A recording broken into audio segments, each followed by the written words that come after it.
Welcome in, guys, to my NFL Week 12 recap. I know, guys, I've been really lacking with these NFL recaps, but I do want to get this out of the way and get them back to normality. We started off with a Thanksgiving game. It was the Packers versus my Detroit Lions. Going into this game, the Lions were 8-2 going into this game. The Packers were 4-6. Jordan Love threw 32 for 20. Jordan Love threw for 32. He threw for 32 out of 22 passes, 268 yards, 3 touchdowns. Jordan Love had a great day. Dylan had 14 carries, 43 yards. Jared Goff didn't have the best of days, but he put up 29 throws out of 44, 332 yards, 2 touchdowns, and now we're 8-3. Again, for me as a Lions fan, I've seen a lot of shit. But again, it's one of those traditions we have every year. If you're a Lions fan, you're a Cowboys fan, you always have a Thanksgiving game to get yourself excited to. Really wasn't the best Lions game. 29-22 to the Packers, and the Packers get the win in a NFC North Division game. But again, we're 8-3, and we're still top of the NFC North, so I'm happy with that. Going on to the other Thanksgiving game, we had those damn Cowboys. We're going to remember to put every tradition, going to put those Cowboys somewhere. Dak Prescott and the Cowboys got the job done on Thanksgiving, 45-10 to the Commanders. How good is that, having Ron Rivera when you're head coach how good is it having Ron Rivera as still an NFL head coach in 2023? Yay, great things by the Commanders. But Sam Howell threw for 300 yards, 29 out of 44 throws, 1 interception. Dak Prescott had 22 throws out of 32, 331 yards, 4 touchdowns. He had a good game as well. And you've got to look at the Cowboys. They're 7. They're 7 and they're 8-4 now. Definitely going to be a contending team until till the playoffs come and they're going to choke and they're going to lose to somebody. But yeah. The Cowboys, the 1990s Bears, as they keep talking to themselves. Remember that 30 years ago when they won the Super Bowl? Yeah, that's those Cowboys. Then we get the 49ers versus the Seahawks, a division game. Going into this game, the 49ers were 7-7 going into this game. Seahawks were 6-4. 7-7, yeah. Seahawks were 6-4. 49ers get the job done, 31-13. Brock Purdy threw for 21 out of 30 throws, 209 yards, 1 touchdown, 1 interception. Geno Smith had 18 out of 27 throws, 187 yards, 1 interception. Then we had the Dolphins versus the Jets on Friday night. On Friday night we had Dolphins versus the Jets. Dolphins were 7-3 going into this game. Jets were 4-5. Dolphins get the win, 34-13. And Tua threw for 27 out of 30 yards, 289 yards, 1 touchdown. And then we go to the early Sunday games. We have the Steelers versus the Bengals, a division game. Going into this game, obviously Joe Burrow's injured for the rest of the year, which is a big loss for the Bengals. He's been injured most of the year anyway when he's been playing, but big loss here because it's a big loss that Joe Burrow is out. You bring in Browning. He's again, he's not really shouldn't be the secondary quarterback, but he threw for 11 out of 26, 229 yards, touchdown, and the interception. Matt Canada, on the other hand, for the Steelers, is fired. They finally fired his ass at last. If you're a Steelers fan, Kenny Pickett looks like he actually knows what the fuck he's doing now. Now that Matt Canada's ass is gone. 24-33 throws for Kenny Pickett, 278 yards, and the Steelers win 16-10.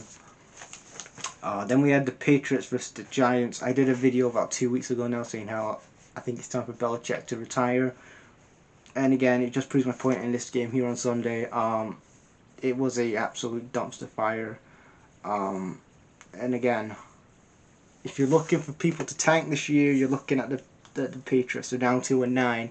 And to make things worse, if you're a Patriots fan, this was the Giants' first win over the Patriots at home since 1987. 36 years ago was the last time the Giants, before this before week 12 that they last got a regular season win over the Patriots.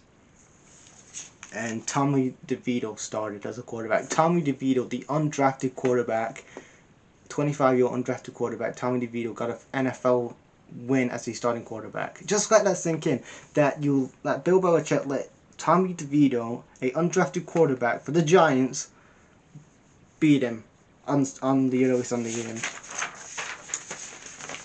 Then we had the Bucks versus the Colts.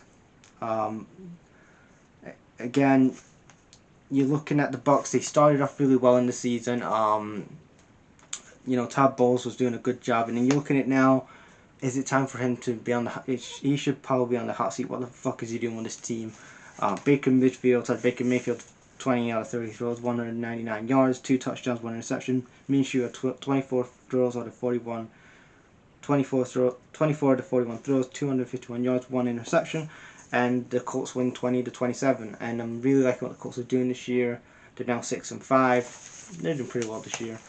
Then we have the Saints versus the Falcons. A division game, 15-24. The Falcons get their job done.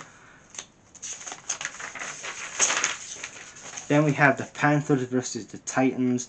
You know, this was a big game. I was really looking forward to see Bryce Young versus Will Levis. And you look at really Bryce Young, and I know he's still young, but again, I always had this problem with Bryce Young.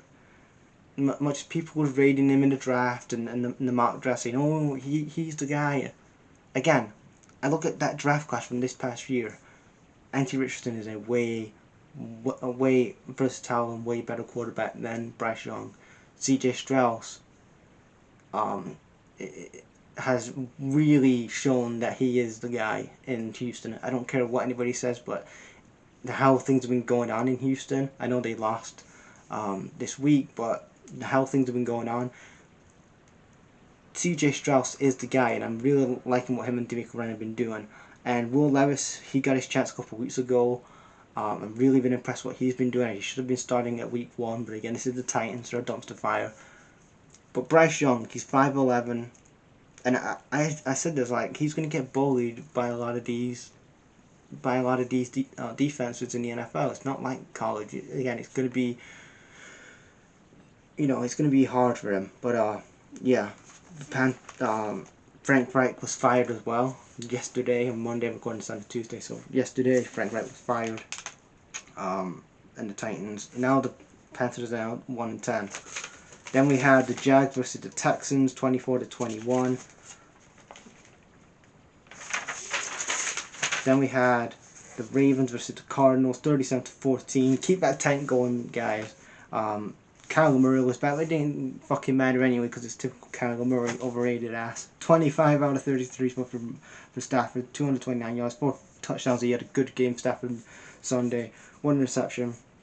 Kyron Williams, I'm really impressed with that draft though. Kyron Williams, he had about 2 touchdowns in this game, 16 carries, 143 yards. He had a really good game, Kyron Williams, and that's a good draft. That was a great addition to the draft class. So great to the front office of the Rams, and great to Sean McVay. He did a great thing. Okay, and Kyron Williamson as well. That was a good addition. That's great things. And then we had the Chiefs versus the Raiders. It wasn't the best Chiefs game. Really, you look at the fucking Raiders here. It was 0-14 in the second, and then Chiefs get it back 13-17, and they're now 8-3. Then we go for the skid marks, the Browns. Darius Thompson was the starting quarterback. Because, yeah, how great was that fucking trade, skid marks, Browns fans? Deshaun Watson coming in. He doesn't start for. He had a ban last year because of the allegations, and then this year gets himself injured. Darius Thompson comes in, who you drafted this summer. 14 out of 29 throws, 134 yards, 1 touchdown. But again, the Broncos win 12-29 and get the job done.